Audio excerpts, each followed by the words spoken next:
allowing you to believe for a short period of time you're not half the loser you really are. You don't say stuff like that. It's not going to help you.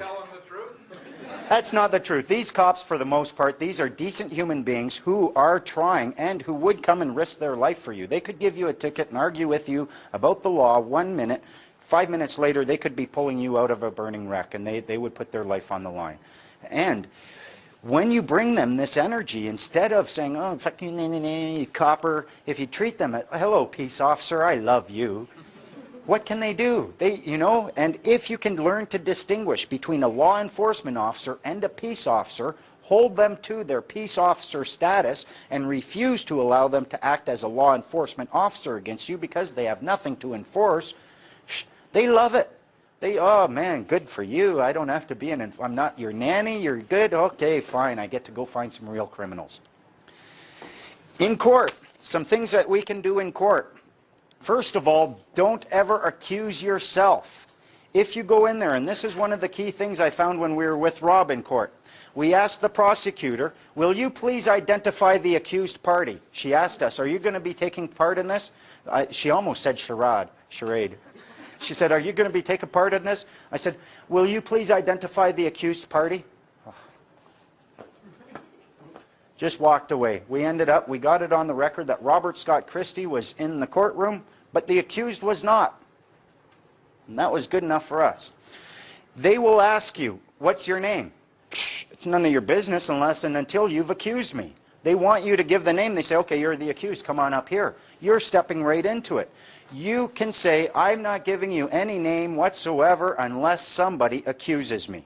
So, do you know my name? No? Well, then clearly I can't be an accused party, can I? You step right into it. They will refuse to identify you as an accused party for any statutory or summary action. They can't and won't do it because it's only against the fiction. It exists in association with you. That association must be lawful, and therefore it must be voluntary on your part. They will ask you, what's your name? Okay, Mr. Menard, please step forward. You're faced with these charges. Oh, well, yeah, apparently. Okay, you just accused yourself. A friend of mine, Greg Calcutta, he held up his summons. He's standing there. What's your name? I'm here to deal with this number. Well, I need your name. I'm here to deal with this number. And that's all he did. Stood his ground. I'm here to deal with this number. Okay, we can't. They never called his name. They never did anything. And then it just got wiped. It was gone. Another tactic that works very well in court, and I saw this, I thought it was the most beautiful thing in the world. Lutz, Brian Lutz, L-U-T-E-S. You can look it up if you want. He was charged under the Income Tax Act with failure to file.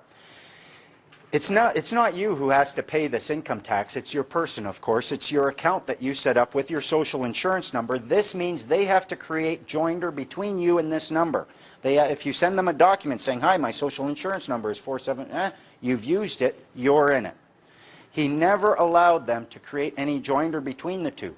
But when we went up in court, we go up in court and, little aside, I'm testifying. They put my hand on the Bible. They say, do you swear to tell the truth, the whole truth, and nothing but the truth, so help you God? I went, no. And the judge looks at me. I said, I'm sorry, good sir, but I can't swear to tell the whole truth. I don't know the whole truth. If I did, my name would be in this good book and not my hand upon it. I said, I don't think anyone knows the whole truth. I think if anyone did, I think they're insane. But I will promise to speak to you the truth that I know, and I won't leave anything out. But that's about all I can do for you, good sir. Okay, that's good enough for me. At this point, what they'll try to do is they'll try to take that Bible right away from you. Don't let them. Keep it. And when they say, okay, well, according to Section 38 of the Income Tax Act, you go, what page are we on? Oh, I swore on this, Your Honor. You're not holding me to anything else. This is the one we're using. You want me to swear on the Income Tax Act? Try bringing that up.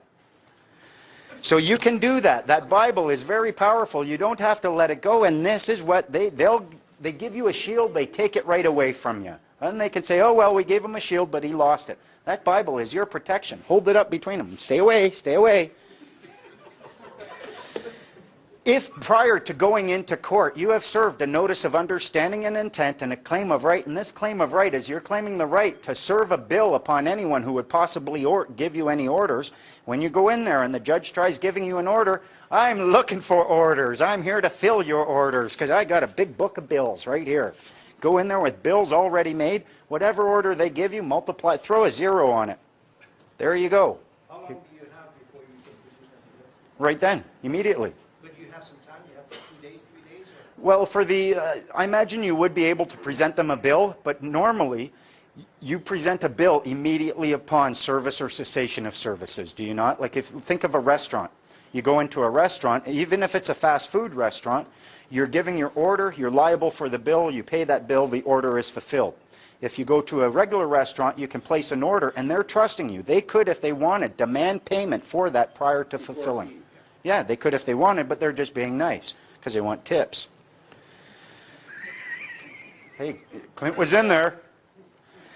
So, recognize that them giving you orders isn't necessarily a bad thing. And the moment you hit them with one bill for one order, I guarantee you they are going to go way out of their way to never give you another order.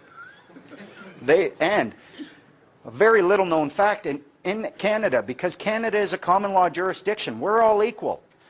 Nobody has the right to enforce adjudication services upon you. I went and I listened to Beverly McLaughlin, the Chief Justice of the Supreme Court of Canada. She stated very clearly, right on the record, no one can provide adjudication services without the consent of both parties to the adjudication.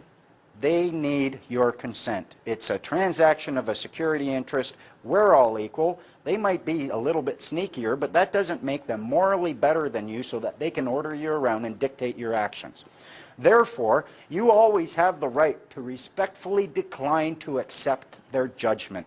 And the Canadian government did this. The first time I saw it, the Canadian government, we respectfully declined to accept this court's judgment, and you can do that too. And okay, fine, that was my thing. Because bear in mind, there is no real society. If you read these judgments, they say, well, in a free and just society, yeah, name it. They all talk in hypotheticals, and if you're not a member of the Law Society, you're not bound by these words. All these lawyers are.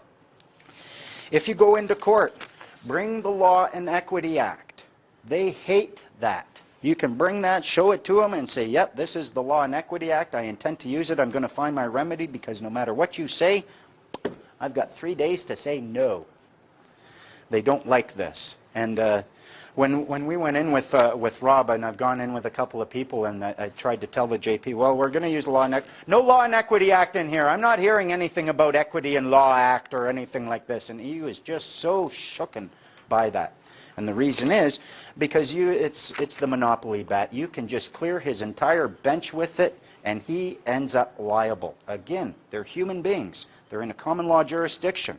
They're liable too. They aren't given full and complete freedom from liability for their actions. If they're committing a fraud, one of the remedies you have as a plaintiff is to bring action against them. You have all the remedy that would have been available to you in 1876. This means you have a right to bring action against them as well.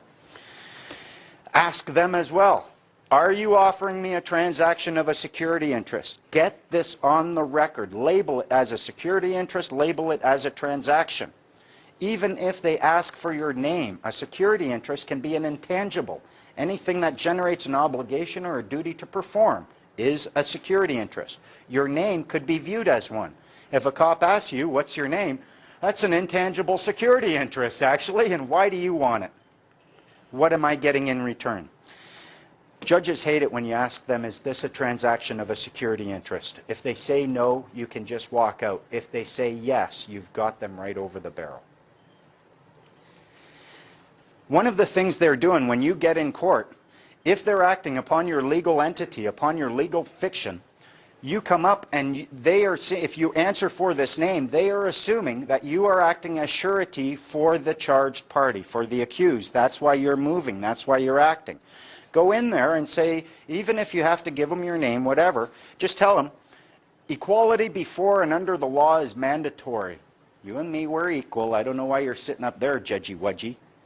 Equality before the law is mandatory. I'm competent to administrate my own affairs.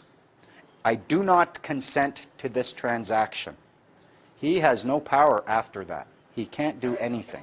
He'll try to railroad you. He'll try to get you to appear to change your position and opinion. Stick to your position. Stick to your guns over and over. Tell them right off.